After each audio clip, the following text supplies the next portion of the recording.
Of Blood and Steel, written by Seymour Zainali, narrated by James Lawrence. Chapter 1. The Hollow. In a far corner of the kingdom of Amida, almost 2 kilometers beneath the crust of the earth, lay the deepest point of a peculiar city, the Hollow. Its blackness oozed with filth, as if nothing there had ever seen the light of day.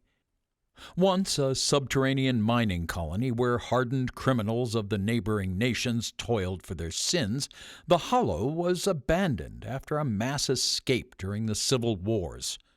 Since then it had become a refuge, a hideaway for folks from all walks of life. In the very core of the Hollow, a man by the name of Georgi Kardav rose from his bed. He pulled on his breeches, tunic, and boots, strapped his club to his back, and glugged deep from the goatskin flask of alcohol dangling from his belt. The bitter taste of the corn, flour, and wheat slid down his throat. He was not a tall man, a mere 1.5 meters, in fact, though no less imposing for it.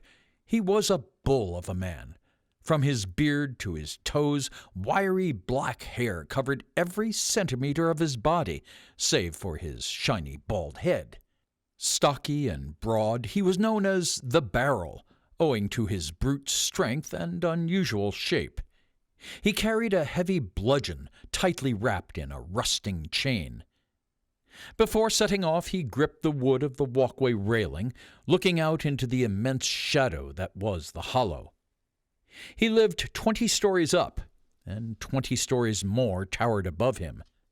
Built into the walls all around the gargantuan cave he called home were hundreds of rickety walkways and ramshackle quarters linked by dozens of plank and rope bridges that interweaved like so many strands of a spider's web. In some places, precarious pulley systems dangled pallets from the high ceiling, acting as a means to ascend or descend more quickly. From the structures above them, all the way down to what passed for a town center on the cavern floor, fires were going out, one by one. The miners had taken it upon themselves to ration and manage the fuel in the Hollow, and were extinguishing the flames. It wasn't pitch black when they deemed it night. A scant few lanterns gave off a dull illumination throughout the city, though there was hardly a point. They didn't reveal much, outside a radius of a few meters.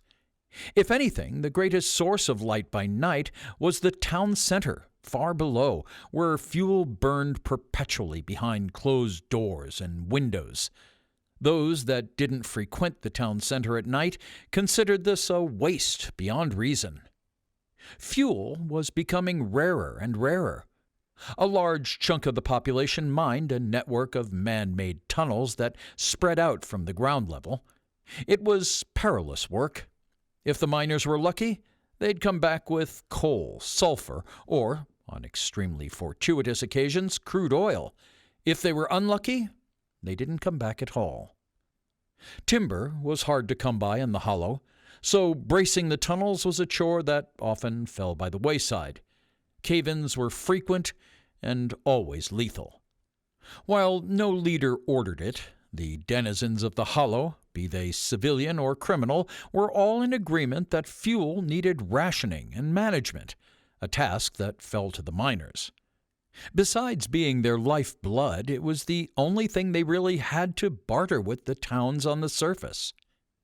When he first arrived, Georgi was surprised upon seeing murderous thugs, smugglers, and rapists nodding along with runaway families on this matter, but he soon learned why. Any corner of the Hollow left dark and wet for too long became home to a virulent kind of fungus whose toxic spores were lethal to all. So fuel became more than light for eyes and warmth for bones. In the Hollow, it was the dividing line between life and death. It baffled him that the people could see eye to eye on this matter and still readily slit each other's throats over scraps of food. It baffled him even more that taverns were the exception to the rule, though He wasn't complaining. It always took a couple of hours to reach the ground level. Along with the taverns and merchants, it was home to many scrawny muck gardens. While they only grew sprouts and mushrooms, the meager crops were vital to the community. Descending the uneven, tumble-down steps, Georgi counted each one. He knew them well. His eyes had long adjusted to the perpetual gloom, but there was no harm in being careful.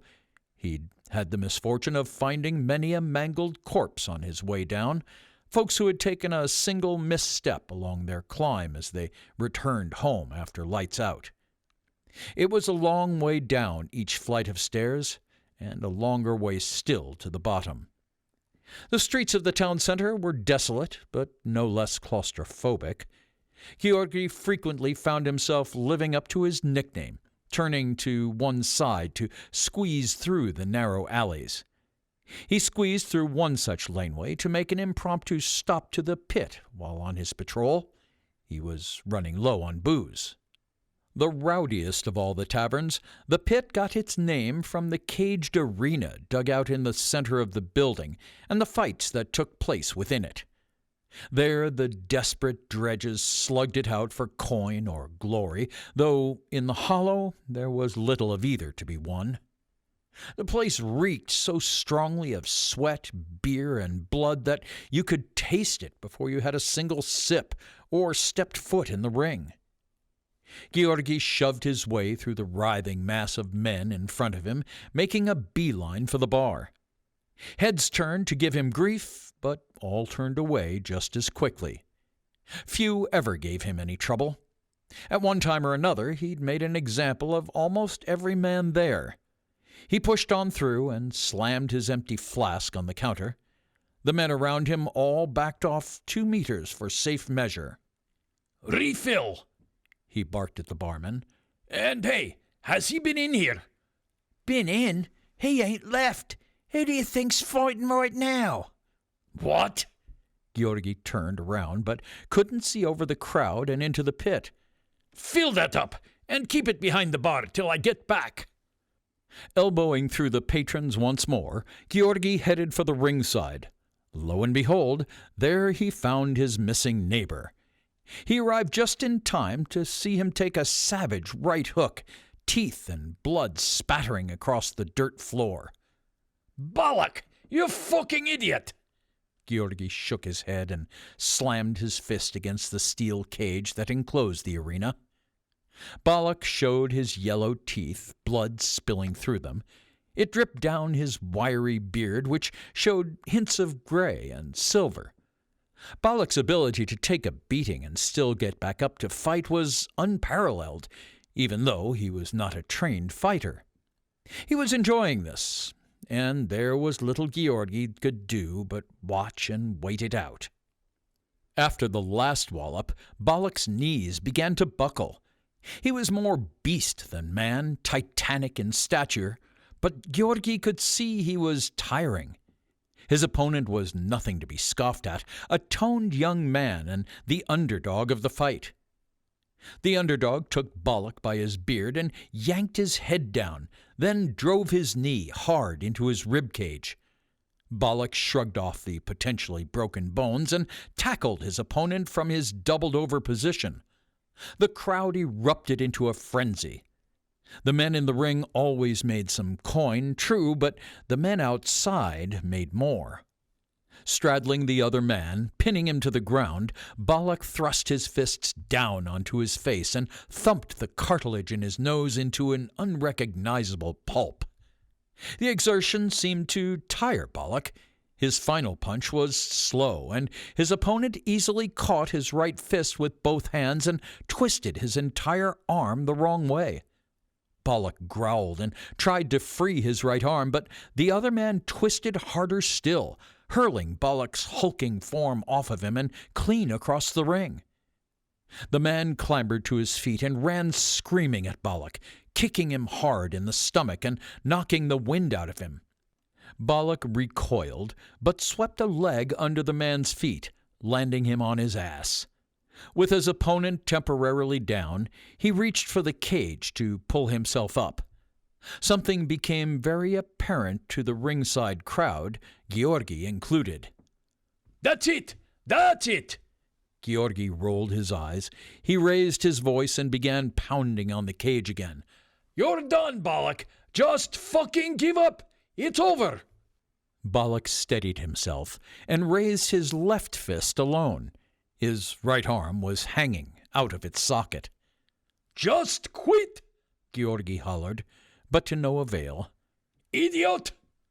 Swaying on the spot like a tree branch in a blustery gale, blood streaming from his nose, purple and yellow with bruises from head to toe, skin torn open in places, Balak looked as though he'd been subjected to days of torture. The dislocated shoulder was just the finishing touch. His opponent came at him.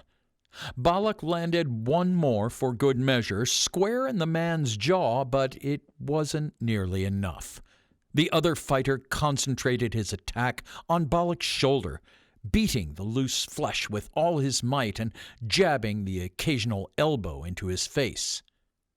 With his back against the cage, Balak pounded away at the side of the underdog's head until he felt the skull crack and dent beneath his knuckles.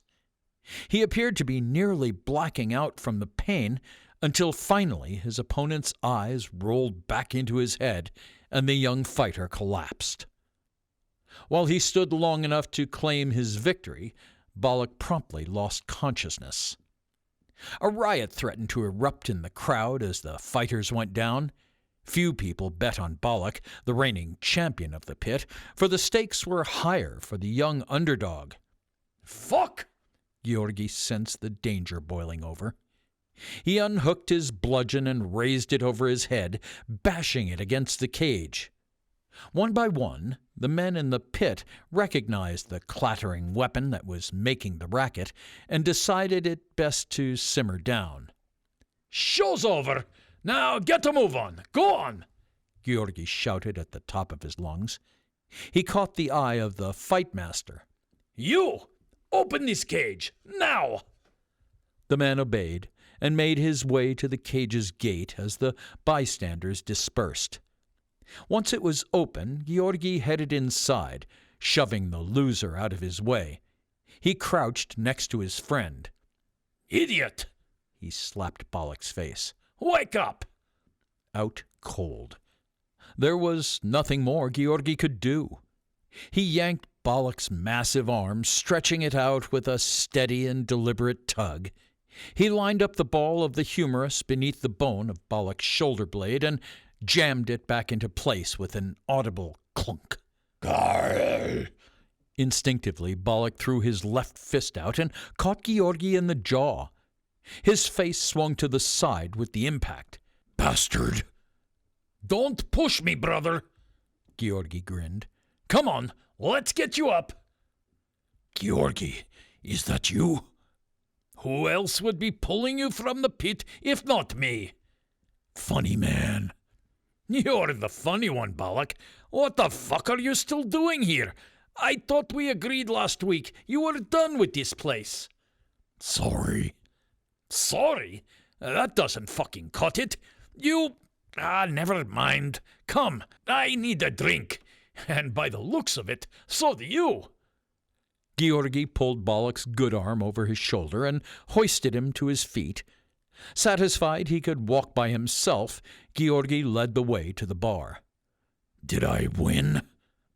Did you win? Yes, Balak, you won. Your reward this time is a few broken bones and a lifetime full of back pain. Make sure to get my coin. Coin? Yes. Looks bad. Georgi stretched out his hand toward Balak's ribs. There are a few slash marks across your ribs and stomach. They'll need cleaning and covering. Balak grunted. It'll get worse before it gets better. Take your drink.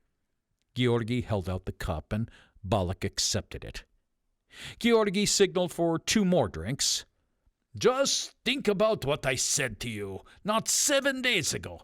I know the air down here is thick, but it has completely clouded your mind. Would you stop talking?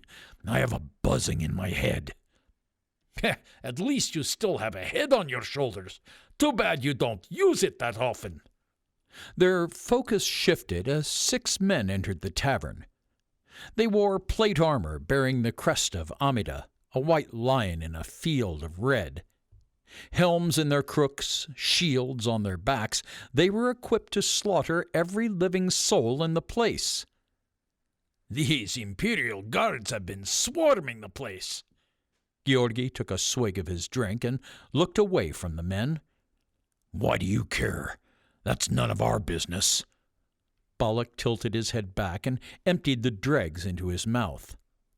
Another drink? Georgi offered as 2 large cups were slammed on the bar in front of them. Another time, brother. The battered pit fighter took off toward the back door. Are you joining me for supper? Nah, I need to rest. Balak stopped, leaning on the edge of the door, and there was a brief pause. Will you be making kitabs? He asked without looking back. Georgi smirked. Your favorite?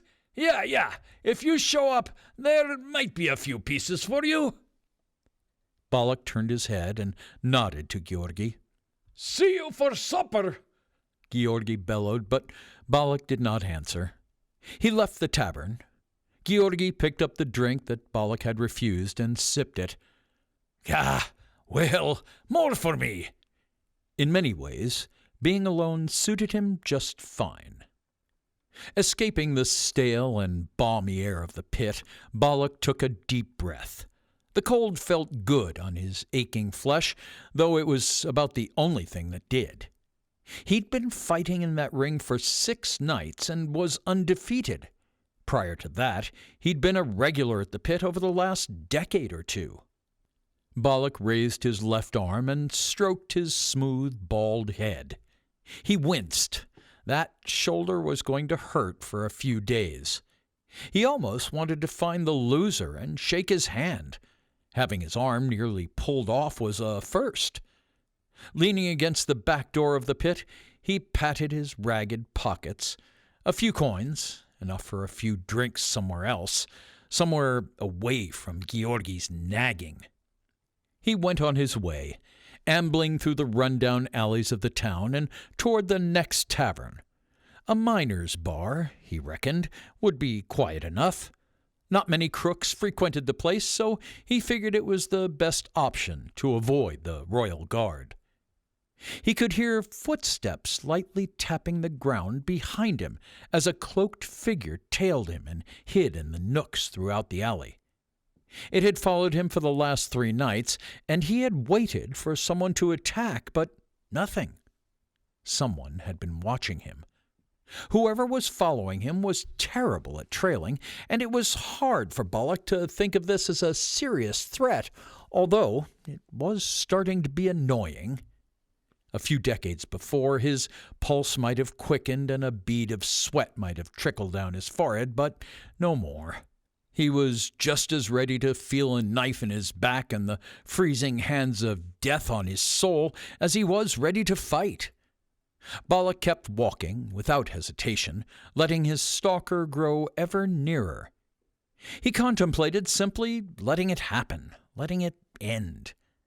Balak neared the top of the lane and came to a halt, taking a moment to rest. He blinked hard and waited for his tail to catch up. 5 meters, 4 meters, 3 meters, 2. Whipping around on his heel, he reached a hand into the dark and gripped the soft and smooth skin of his stalker's throat. The scent of rose stood out like a severed thumb among the dank and mildew. He hadn't smelled something so sweet in the longest time. When he felt no bony bulge beneath his grip, his assumption was confirmed. It was a woman, a girl, in fact. Her pulse pounded, her own hands going to his, desperately and unsuccessfully trying to pry them loose.